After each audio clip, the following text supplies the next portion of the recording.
Untuk berbicara mengenai aspek pendidikan kali ini berkenaan institusi pengajian tinggi, dan kita bersama untuk segmen berbayar pengukuhan institusi Kolej Politek Mara, KPTM dan KUPTM, Kolej Universiti Politek Mara dalam menangani cabaran-cabaran semasa. Jadi bersama kita di studio Selamat Pagi Malaysia pada hari ini yang berbahagia Datuk Dr. Roziah binti Omar, pengerusi Kolej Politek Mara, dan juga di sebelah merupakan yang berbahagia Profesor Dr. Darul Ihsan bin Abdul Hamid, Naib Chancellor Kolej Universiti Politek Mara Kuala Lumpur. Assalamualaikum. Waalaikumsalam. Terima kasih bersama dengan kami. Saya rasa peluang ini satu peluang yang begitu penting sekali untuk kita nak kembali melonjakkan industri pendidikan negara, sebab kalau kita lihat beberapa bulan kebelakangan ini pelajar-pelajar kita dah kena balik ke rumah dan pembelajaran sedikit terganggu, tetapi mungkin kita boleh dapatkan dahululah gambaran tentang peranan dan juga apa yang menarik yang boleh diharapkan oleh pelajar kita kalau mereka menyertai Politek Mara ini. Datuk. Terima kasih pada pihak RTM kerana telah menjemput kami berdua. Pada saya sebagai pengurusi, saya mempunyai satu arah tuju untuk kolej-kolej di bawah Mara untuk dipertingkatkan lagi, bukan hanya memulihkan, tetapi untuk mempertingkatkan lagi reputasi dan juga memberi satu perkhidmatan yang baik kepada pelajar. Dan di sinilah satu elemen strategi akan diwujudkan, sama ada strategi jangka panjang atau jangka pendek. Jangka panjang ialah saya mahu mencapai visi sebenarnya bila ditubuhkan kolej-kolej ini untuk menjadi kolej yang cemerlang, bereputasi global dan mengeluarkan graduan yang market ready. Okay? Dan strategi pendek ialah untuk mengatasi masalah-masalah yang kita atasi selama beberapa bulan ni dan the way forward untuk ke depan. Dan untuk ke depan ni bukan saja sekadar memulih, tetapi memberi satu pendidikan, akses pendidikan kepada rakyat di Malaysia, anak-anak muda, supaya datanglah belajar di kolej ini, dapat ilmu yang baik, ilmu yang manfaat, supaya bila dia keluar besok dia akan dapat kerja yang lumayan, kerja yang baik. Dan itu adalah merupakan secara strategi di mana Prof akan melihat pada segi taktik-taktik kita lah untuk mendapatkan pembelajaran yang baik tu. Itu dari segi strateginya. Jadi kita lihat dalam keadaan negara kita sekarang ini sedang membendung pandemik COVID-19. Banyak norma-norma baharu yang kita diamalkan. Tidak termasuk jugalah dalam pendidikan negara, proses pembelajaran dan pengajaran di peringkat universiti, di peringkat kolej juga mengamalkan norma baharu. Jadi bagaimana penerimaan para pelajar terhadap norma baharu dalam PNP ini? Baik. Terima kasih. Assalamualaikum dan selamat pagi. Untuk bercakap mengenai perkara ini, saya rasa elok kita sentuh sikit permulaannya, cara pembelajaran yang diamalkan sebelum berlakunya pandemik COVID-19 ini dan selepas. Sebelum ini kita biasa belajar dengan cara bersemuka ataupun face to face, yang ini yang diamalkan oleh institusi pengajian tinggi, tetapi apabila selepas berlakunya pandemik COVID-19 ini, cara itu telah berubah, iaitu dengan cara norma baru di mana cara-cara online telah diperkenalkan. Cara-cara online ini adalah di mana pelajar dan juga pensyarah tidak lagi bersemuka di dalam kelas. Mereka ni belajar secara asas talian.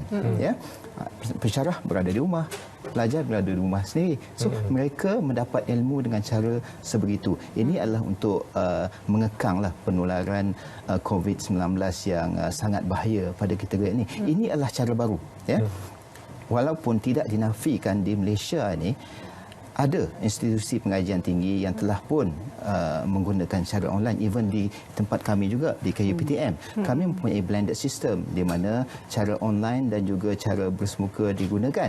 Tetapi untuk cara baru ini, cara penerimaan pelajar-pelajar, kalau kita lihat, cuma apa yang saya dapat daripada sini, pelajar-pelajar yang berada di kursus-kursus asasi, diploma dan juga ijazah sarjana muda, mereka ni boleh saya katakan daripada golongan yang celik IT ataupun Gen Z.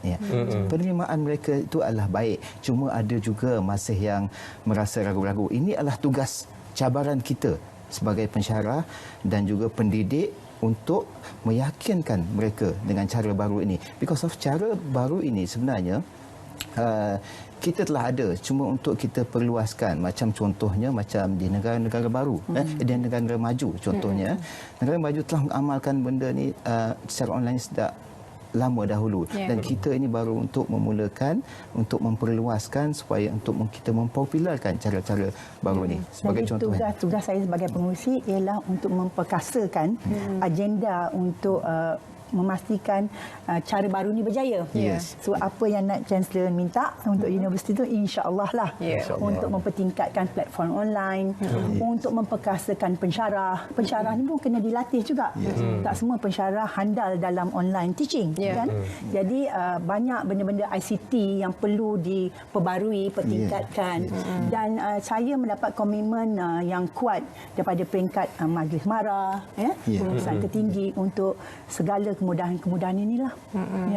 Tapi untuk mendepani cabaran ini, saya rasa bukan saja Kolej Politek Mara yang berhadapan dengan situasi ini, malah di seluruh dunia sekalipun. Kita lihat sebenarnya kaedah ini adalah kaedah yang mungkin sebelum ini agak asing bagi setengah pihak.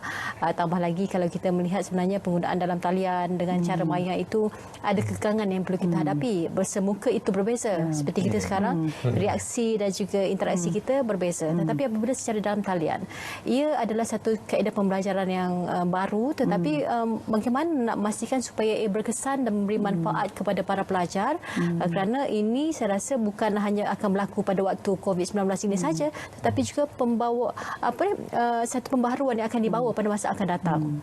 Jadi kita mesti melihat daripada segi jauh, bukan hanya untuk setahun 2 tahun. So segala insentif-insentif yang akan berlaku dalam bukan hanya IPTS macam KPTM, tetapi IPTS yang lain, maknanya kita kena buat more investment daripada the best of technology. Okay? Dan pensyarah tu sendiri, pada saya ilmu yang ada pensyarah tu harus diperkukuhkan supaya dia dapat mengajar dengan baik dalam online teaching and learning. Jadi kalau kita lihat negara barat, di UK, di US, benda ni dah 20 tahun yang lepas dia dah siapkan benda-benda macam ni.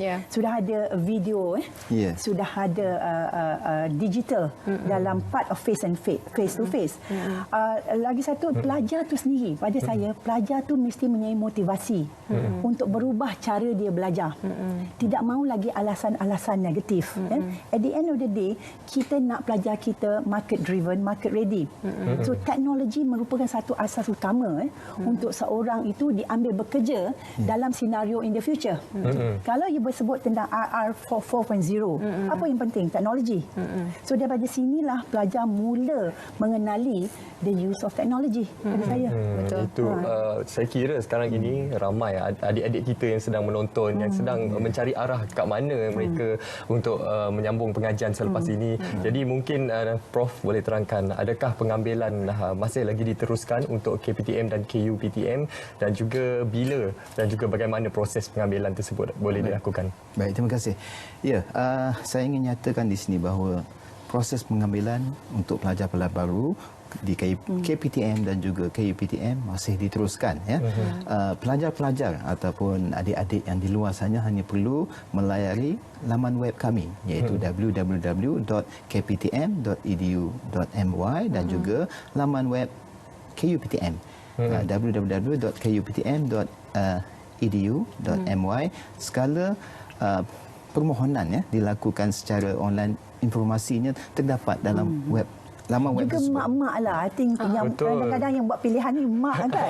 Jadi Pilih tu anak-anak. Sebagai seorang mak saya sebagai seorang mak saya ingat masa depan anak adalah penting. Dan kursus-kursus yang ditawarkan di KPTM dan even KU adalah kursus yang direka bentuk supaya anak-anak ini akan dapat kerja masa depan, insya-Allah.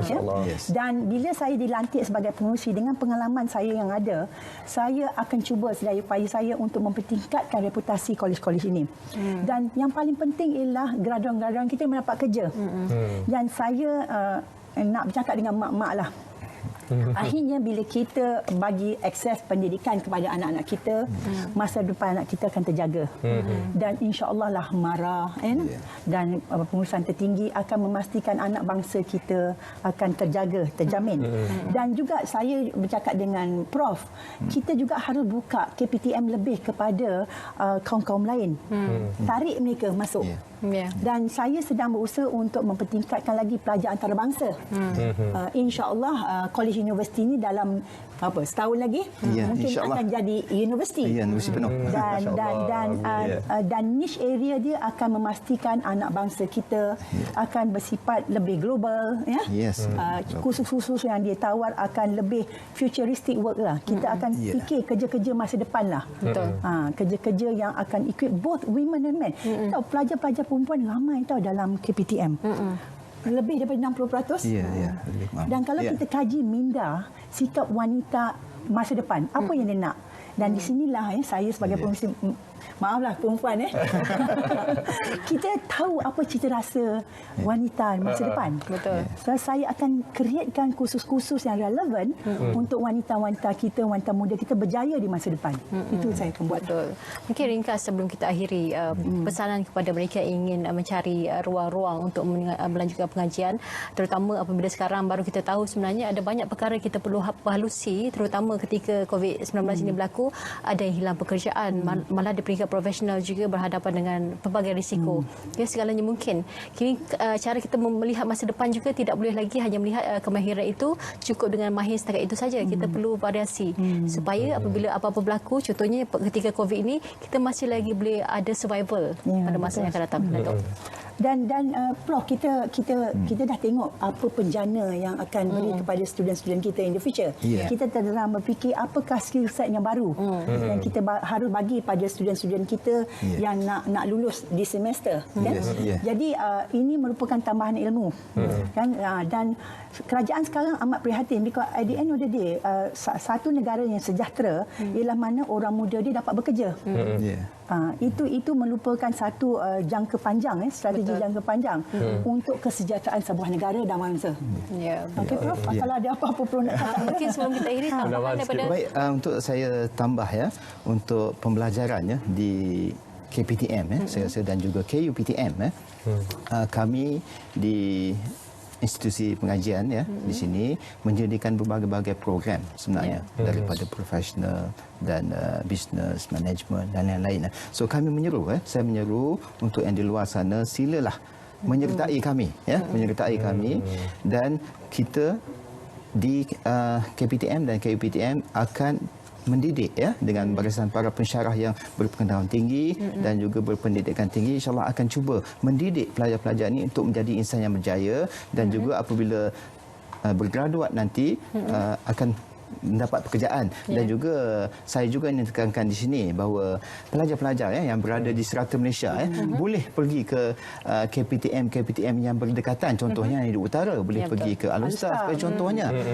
Jadi dalam keadaan pandemik COVID-19 ni mungkin adalah lebih baik mereka ini berada di kawasan yang berdekatan dengan keluarga mereka. So tiada masalah sebenarnya. Kami berada daripada utara hingga ke selatan dan juga timur. Jom masuk KPTM dan juga KUPTM untuk menangani cabaran semasa. Saya rasa cabaran itu sebenarnya bukan daripada luar tetapi dalam diri sendiri. Kalau anda mahu, jadi anda perlu bergerak sekarang untuk berdaftar, dan pada Julai nanti ada pengambilan ada pengambilan. Jadi pengambilan itu mungkin anda adalah salah seorang daripadanya. Terima kasih Prof dan juga Datuk kerana bersama dengan kami hari ini. Penerangan yang cukup mantap sekali saya rasa. Betul. Untuk mereka yang ingin melanjutkan pengajian, peluang untuk anda sebenarnya luas dan terbuka. Jadi jangan lepaskan peluang yang ada ini. Terima kasih daripada pihak kami. Terima kasih kembali. juga. Okey.